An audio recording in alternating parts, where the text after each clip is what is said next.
Utah's largest charter school has a way to keep taxpayers from seeing exactly how it spends millions of your dollars. Well, Chris Jones and the Beyond the Books unit have been digging into this story for a couple of months now. Chris? Well, traditional public schools have to disclose how they spend every single penny of every state dollar. But a company associated with American Preparatory Academy does not have to.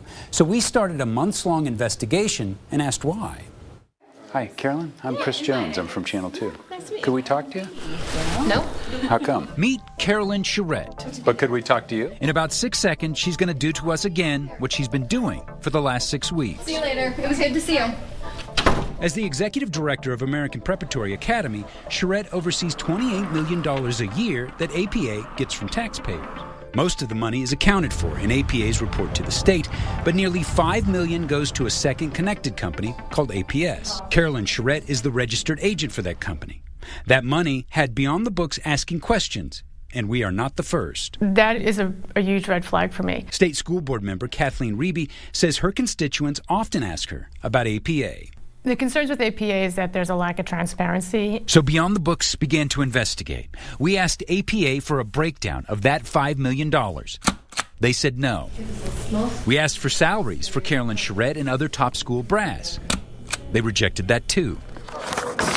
But we kept digging, and what we found is an elaborate web of companies, family connections, and political influence. In 2001, Charette, her brother Howard Headley, and their sister Laura Campbell started American Preparatory Academy. APA rents its buildings from 3 nonprofits started by Howard Headley. APA outsources some school operations to a corporation called American Preparatory Schools Incorporated, which was started by Carolyn Charette.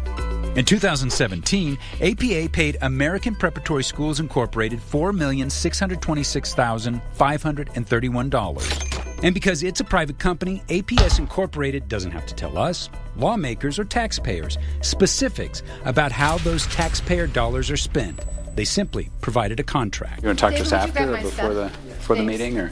Well, we have lots of preparation to do for our board meeting. It starts at 7. You're welcome.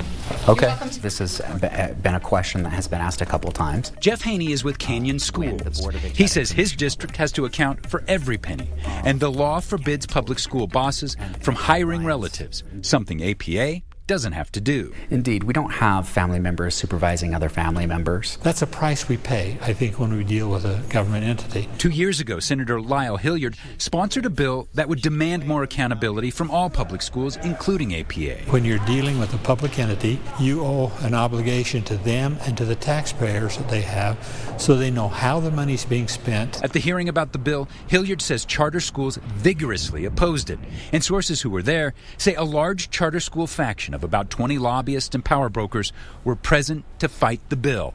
It barely made it to the governor's desk. We finally ended up with a bill being passed, giving some more power to the state board, but not to the full extent that I wanted to go. We don't have the details of where the money goes once it's inside the management company. One of those who wanted to kill the bill, APA co-founder Howard Headley, who at the time was also president of the board that oversees charter schools in Utah. So the school was started by you and your sisters, right? We spoke to Headley on the phone. He wouldn't let us broadcast his voice and started the conversation by warning us about even doing the story. We're not suggesting that anybody's doing anything illegal. All we want to know is just where some of that money goes. That's all we're asking. He said, quote, "So I'll ask you to be very, very careful as it relates to Howard Headley," said Headley. It's about openness. Then he told us he hasn't been associated with the school for a decade, never took a salary, and no one is breaking the law. I think it's really important to see if your money is being used effectively. Tonight, Kathleen Reby says APA has political pull, and because of the private company APS,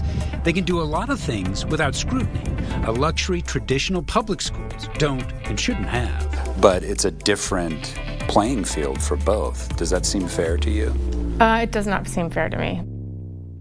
Now, APA says that Carolyn Charette does not take a salary as executive director of the school. But again, they did not tell us how much or if she makes any money from APS Incorporated. Also, we've been looking into how well APA does. And their Draper campus, which is their biggest campus, they score below average on the state language, math, and science test. And of the 500 schools who participated in those tests, they scored about 155. If you have a story that you think we should investigate and has to do with education, give us a call. The number's on your screen. Could a change in state law make them have to account for those dollars? It could. That's exactly what Lyle Hilliard was trying to do 2 years ago, but the lobby, the charter school lobby, did not want that to happen, and it didn't happen. All right, so Chris. realistically, she could be paying herself a salary of $1 million, $2 million. We don't know would how never much. know. We don't know how much she's making through APS. All right, Chris, maybe a follow-up.